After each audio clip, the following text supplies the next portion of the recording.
Dr. Wang, you have engaged in extensive conversations with policymakers, business leaders, experts. How do they view the prospects of Belt and Road Initiative, especially in green finance? I've been traveling lately. Of course, I was in Davos, in Munich Security Conference, and also last year I was in Boao Forum, and of course Paris Peace Forum. We're a partner of all those events. I found actually since the third Belt and Road Summit, there is more actually positive recognition of the Belt and Road because. First of all, I think Belt and Road has aroused the common interest because China was the first country a decade ago launched the Belt and Road Initiative, even though they have encountered many skepticism, criticism. But actually, for the last 10 years, China has managed to, assemble investment about $1 trillion and invest into 3,000 projects in many developing countries.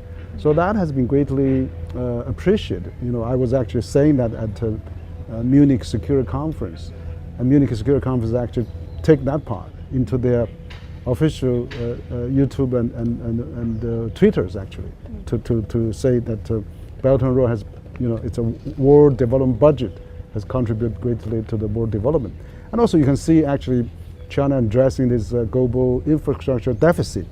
You have seen the U.S. followed the suit a few years later and called Build Back Better World, B3W. And the EU has proposed the Global Gateway. Of course, G7 proposed Global Infrastructure Initiative. So actually, it's a good thing. All the major blocs are thinking about launch their own programs to address Belt and Road, address global infrastructure deficit. Stimulated by Belt and Road, which is a healthy competition. So I think in that front, the business I've been talking to, the Global South ambassador I've been talking to, they welcome this China initiative, and China initiative has taken the lead in stimulating other countries to come up with the similar plans. Now I think the expectation is that can they work together, like BRI, B3W, Global Gateway. And also World Bank, AIB, ADB, AFDB, can they work together? So I'm very pleased to see actually at the China Development Forum, we had the World Bank President, we had the ADB President, IMF Managing Director, AIB President, Mr. Jin, all there. So I'm hoping that in the future there could be some more enhancement of multilateral BI to meet the expectation of the global community, which is already, I think, enhanced quite significantly. But if we can do more, that will even better for the global community. Talking about the infrastructure deficit, one of the key issues is the financing deficit. What do you see as the key challenges to mobilize financial resources? Because the development stage across the region are varied. Yeah. That's true. I think particularly after the COVID and the pandemic impact for 3 years, the world basically has lost a lot of momentum, and developing country, we probably have 100 or 200 million put back into poverty, and there's urgent need actually to upgrade their infrastructure. So one of the things I think we should do is that one of the suggestions I would make is that we should have the World Bank and AIB, ADB, FDB, European banks to really work together. They should all have a slice of the budget to concentrate on addressing this deficit, probably also the green infrastructure deficit, where that should be worked together. Another thing I think they should do is really we should get all the financial capitals to really think about how we can work with the global community, like financial center in London, New York, Frankfurt, Hong Kong, and all those places. How can they find some common ground? And also PPP partnership as well. And then furthermore, I think that multinationals should be involved. They are, at the key forces of Belt and Road or other infrastructure project. They should collaborate. And then furthermore, I think international organizations like IMF and like G20. They should also collectively addressing the deficit issue, addressing some debt issue of those developing countries. They should stimulate local economy, equip them with the repayment capabilities, and lift them really out of poverty so they can afford to have more infrastructure projects. So I think it's a systematic approach to address this financial issue, rather than just depend on one country or one source or one player. We should have a multi-stakeholders approach, and that's why we're thinking Belt and Road, BI, B3W, Global Gateway should really work together as a global issue, as a UN really to put more emphasis. G20 should be more involved to really get this global infrastructure plan moving forward more efficiently, effectively. So some people in the West are viewing this Belt and Road initiative with skepticism. Yeah. So could you elaborate on the progress on the fronts of high quality development and green development of this initiative? Well, I think Belt and Road is getting more and more convincing now. For example, you see, particularly for ASEAN countries. I mean, the countries are initially skeptical, but now they see the miracle happen. Like the China-Laos Railway, which is already operating for 2 or 3 years now. And then last year they had the Bandung-Jakarta speed railway opened that cut 4 hours into 40 minutes. Enormous good example, showcase of this. And now Thailand and Malaysia are talking about building similar speed railway. And then you probably will see ASEAN super connected in the decade to come.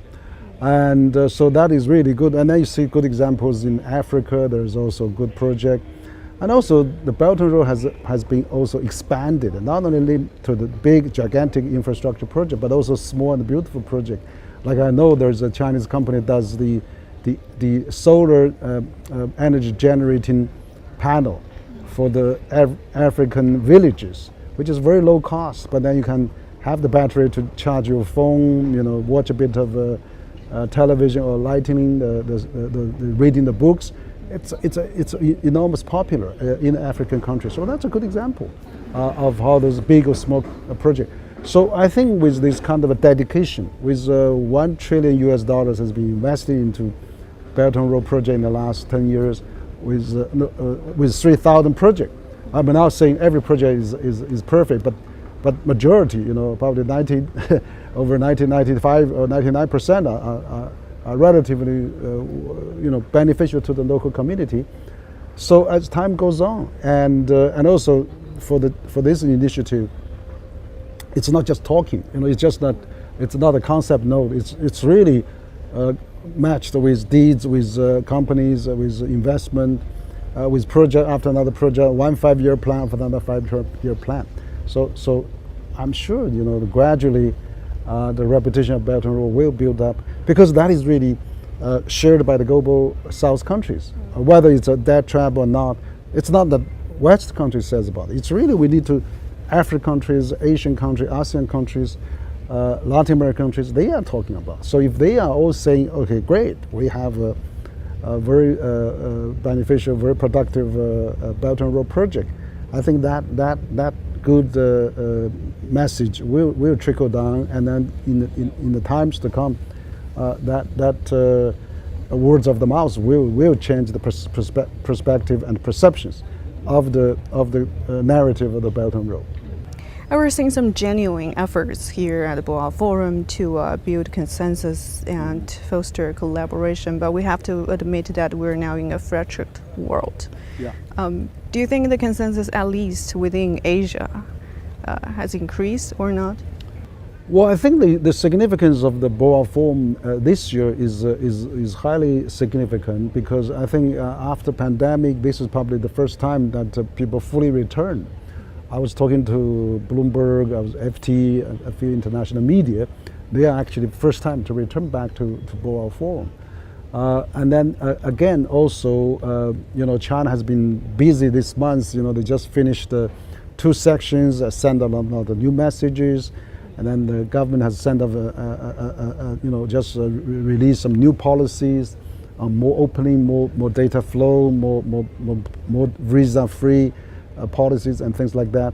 And then of course we had the China Development Forum, almost 100 global CEO come, and then Boao Forum, you have seen a lot of Asia delegates, and of course even every part of the world. So I think the signal is clear. Asia needs to be more, of course, united and confront the common challenge like climate, like the pandemic, like digital, and of course AI and all those things. Of course, we need to avoid the conflict. How to peacefully resolve the issues in the South China Sea or even across Taiwan Strait. Are really testing the wisdom of the country in this region. So, and also across the strait for both on the side of both across the Taiwan Strait. It's important that the people in both sides of China we have to talk. So I'm cautiously optimistic. I think this year Boao Forum is also building some new concept. For example, they want to have an Asian initiative. They want an Asian community, and they want to exercise Asian values. I chaired a meeting with Secretary of Commerce of the U.S., former Vice Minister of MOFCOM, and Vice Premier of Singapore, and Professor Justin Ling, and everybody. We talking about the rise of Asia.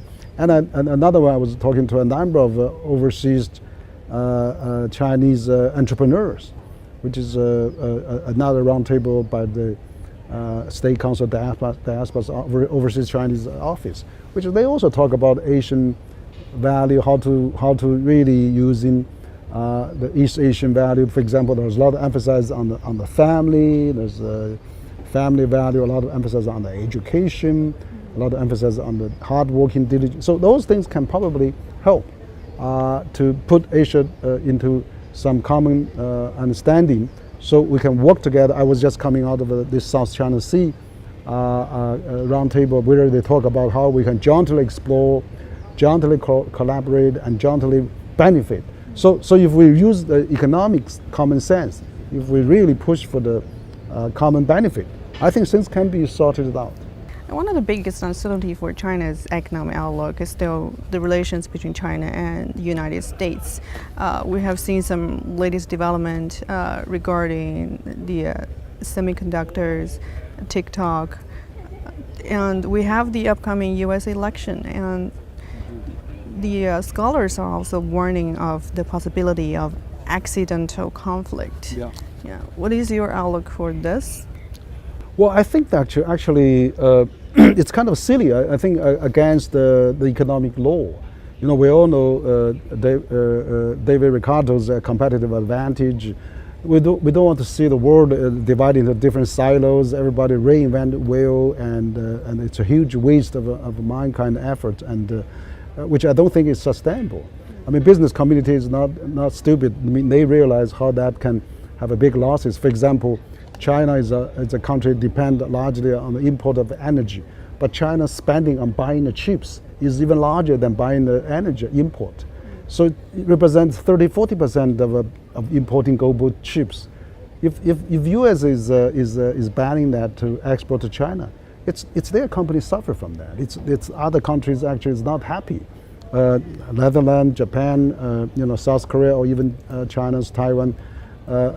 Companies, they're not happy about that. So I don't think this can be sustained. I think could be for using these scare tactics or overplaying security games to really put Chinese at some disadvantage. But that takes a few years. China may come back again. So by the time China develops its capacity, I think it'd be a huge loss to the U.S. and other companies. So I don't think this is a right move, and it's really against the common sense and against the economic law.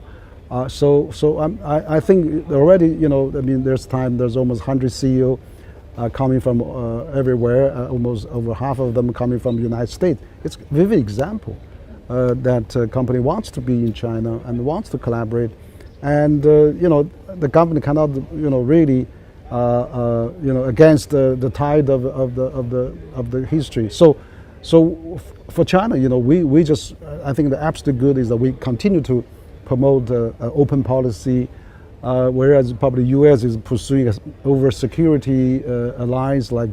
We see Five Eyes emphasized, we see NATO expanded, we see AUKUS, we see Quad, we see Camp David, we see all those security apparatus surrounding on China. But on the contrary, China adopted the economic globalization, where we launched Belt and Road Initiative, joined the RCEP, and wants to join CPTPP. And China has a variety of economic summit with African, Latin American, Central Asia, Gulf countries, and that's the right way.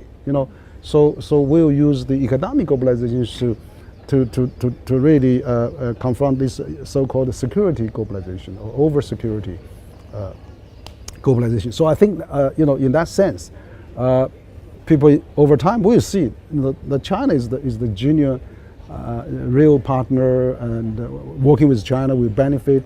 That's why you see the BRICS country doubled just in 1 year last year, and there's more country there's another 20 country lined up to join BRICS. So because China is there, China is the largest economy in the NATO, so in the BRICS countries, and so I'm relatively confident. I think with China pursuing this economic globalization, the tip of a balance probably will come as time goes on, and people want. I'm still believing seeking better life, seeking free trade, seeking good investment is the wishes of every country. A politician cannot stop that. Thank you so much for sharing that. Thank you. Okay.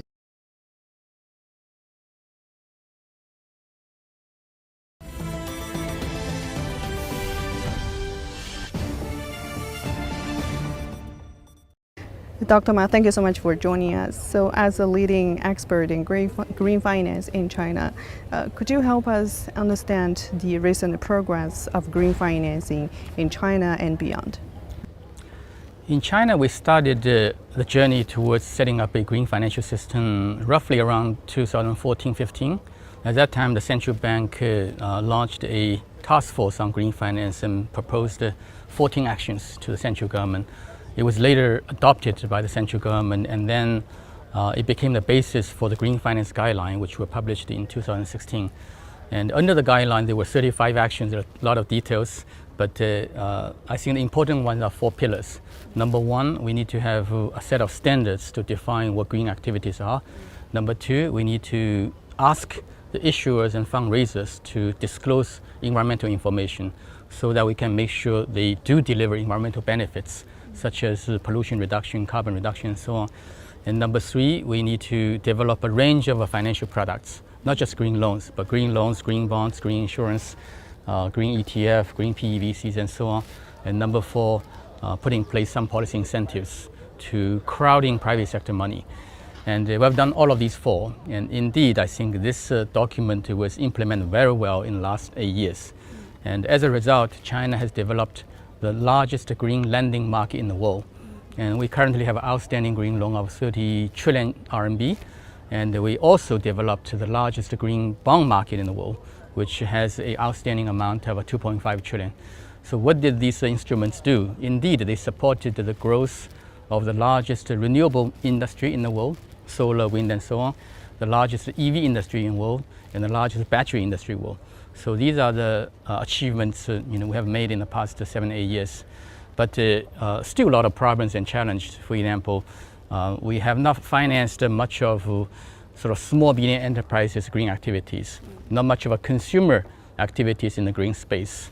And we have not done much on transition activities, which mean that the carbon intensive sectors like steel, cement, petrochemical, they need to decarbonize. And we still need to put in place a transition finance framework to enable that financing to happen. And the disclosure side, we need to move towards ISSB-based sustainability disclosure standard. That's still in the process.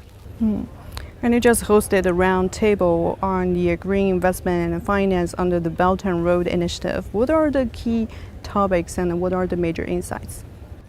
Yeah, I just finished the moderating that session. We scheduled for 2 hours and ended up with 2.5 hours. So many people wanted to talk. I concluded by saying we have 3 key takeaways from that session. Number 1, we need to put in place a green growth strategy and green finance framework in countries that need green finance. And this framework has a few key elements, including taxonomy, disclosure, products, incentive, and also capability of originating the green projects. The second takeaway is the areas of opportunities. A lot of people have highlighted that we need to do more in green energy along the Belt and Road because there's huge demand and we have a lot of capacity. In fact, the cost is coming down, for solar, wind equipment, and so on. So there are a lot of opportunity for whether it's Chinese or foreign financial institutions and equipment providers and MDBs to be involved in supplying these projects to emerging markets, developing countries along the Belt and Road. And the second area is transportation, which is highlighted by a couple of developing country ministers, and also the lady minister from Ethiopia highlighted the importance of greening the agriculture and tourism industry, which is relatively new, from our perspective, because in China we keep talking about renewable energy, green buildings, and so on. But still, I think in many developing countries, green agriculture is a key, because agriculture is a large part of the economy, and we have to make sure, they use organic, fertilizers and so on, and making sure that these products, are clean, safe, and they can sell high prices than otherwise. And recently, concepts like transition finance and adaptation finance gained momentum. Could you elaborate on these and how important are they? Yeah, transition finance, as I said, is a relatively new concept in the last few years. Before, we were talking about the green finance, a simple finance, which is focusing mainly on what I call pure green projects, such as renewable energy, electric vehicle, battery, and so on. And these projects, when they come to the operational stage, they generate very little emissions. Sometimes we call them net zero. But there are lots of economic activities in the carbon-intensive sectors, and sometimes we call them hard-to-abate sectors. Right? That's coal-fired power generation, steel, cement, petrochemical, paper making, aviation, road transportation, and so on. And the economic activities in these carbon-intensive sectors are much bigger than the pure green activities. And they need financing for decarbonization. But currently in many countries' financial system, such decarbonization efforts are discriminated against, because when you, as an owner of a steel company, you go to the bank, the Chinese bank will say, hey, you belong to the carbon-intensive, energy-intensive sector. I need to cut your lending instead of giving you more loans. So we need to change the system from standards to disclosure requirements to sort of an internal process of allowing these clients to obtain financing and to the product design, which needs to be linked to their performance of a carbon reduction. Adaptation finance, it's trickier because a lot of these adaptation projects at the first glance are not making money, right? For example, you put up a big dam to prevent floods and sea level increase. Looks like no money you can make out of that. It has to be a fiscal project with no return. But reality is that if you're smart enough, you can design some other profit-making projects along these dam or other adaptation projects. Then you can combine these profit-making projects with the sort of public welfare or charity-like projects, so that as a package, some investors, the private investors, may be willing to take up. Could you elaborate on the progress of standard setting? Because we know it may be difficult to set up a universal standard, but what about Belt and Road partnering countries? Are we seeing a good start? By standards, we can refer to many different things. For example, the green finance taxonomies. These are type of standards that we often refer to. In China, we have a green taxonomy for green loans, green bonds. In Europe, they got sustainable finance taxonomy. In some other emerging markets, they begin to develop their taxonomy. In fact, my team has helped quite a few, neighboring countries like Mongolia, Sri Lanka, Kazakhstan, and so on, in developing the taxonomies.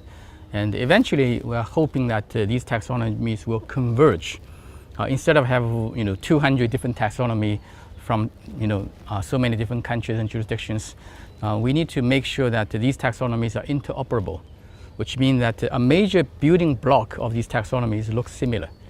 And that's why an effort was made between China and Europe back 4 years ago when we set up this Common Ground Taxonomy Working Group under the International Platform for Sustainable Finance. And that group produced a taxonomy that's recognized both by China and Europe. And it's now being used as reference for many other countries to develop their own taxonomy. So this is one area we can push for some convergence, including in emerging markets. The other area of what you call standard is disclosure standards. For any green sustainable projects, you have to tell investors why you consider yourself green, right? Because you either reduce air pollution, water pollution, land contamination, or you increase your energy efficiency, reduce carbon, but you have to measure these things and report them.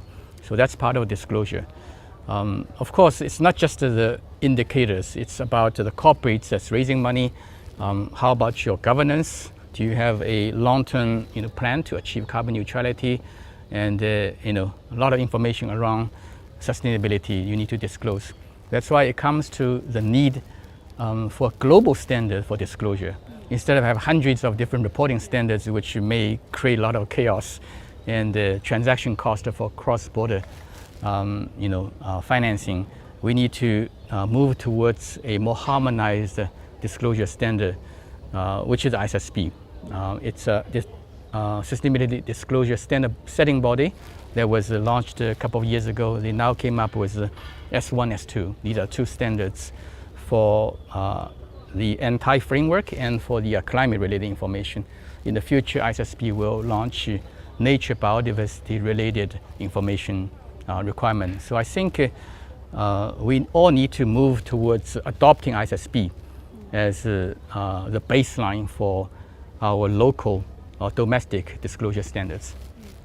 Has the development of green finance been able to catch up with the demand of financing across developing Asia? In China, I think we're doing relatively well in terms of matching the demand for green financing. I just gave a number this morning in another interview. I said annually China needs like 16 trillion RMB in terms of green sustainable investment. And we now supply roughly 10 trillion. So we're still a gap of about 6 trillion RMB per year.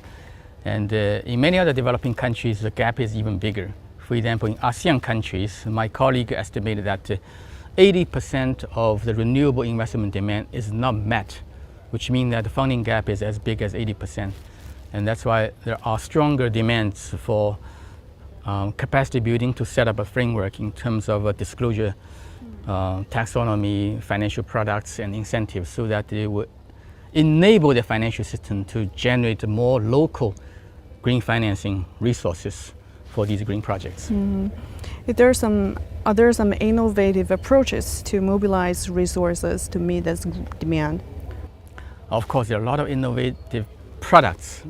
For example, in the green lending and the bond space, there are now a lot of products called sustainability linked loans and bonds, which is not offering a fixed interest rate for the client, but instead the interest rates are floating depending on the decarbonization performance of the company. If you decarbonize more quickly, you can get lower funding cost. Otherwise, you get a penalty. And there are lots of supply chain financing instruments which can help small medium enterprises, which, for example, sell products to a major focal company to receive lower cost financing as well. And there are green insurance products which will guarantee certain quality of green projects, for example, green building, green equipment such as solar and wind and so on. So there are so many innovations going on in the green finance market. So how effective are mechanisms like PPP in attracting private capital in this green transformation financing? It is important, although we don't necessarily call it PPP in many transactions. For example, the government may finance part of a project, but the project owner can borrow from the bank. And the bank's money are private money because these are individual depositors' money. That's a combination of private and public resources. And most strictly speaking, PPP projects are typically involving two types of projects. One is what I call profit making, bankable, very commercial oriented projects. And the other one is less bankable, less profitable. But the less profitable part is generating more environmental benefits. So if you combine these projects, you may end up with a package that private sector is willing to take up. Just to give you one example, in Beijing, there were a dirty river before. And if you ask a company to invest in cleaning up the river, it's not making money, right? Not making enough money.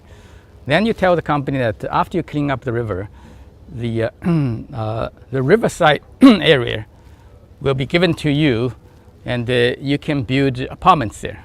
A package. Yeah, and the apartments is going to see their value going up because the river become cleaner and become a landscape, and this project will become much more profitable than before, right? Before you clean up the river. So combine the two projects, it become a profitable package.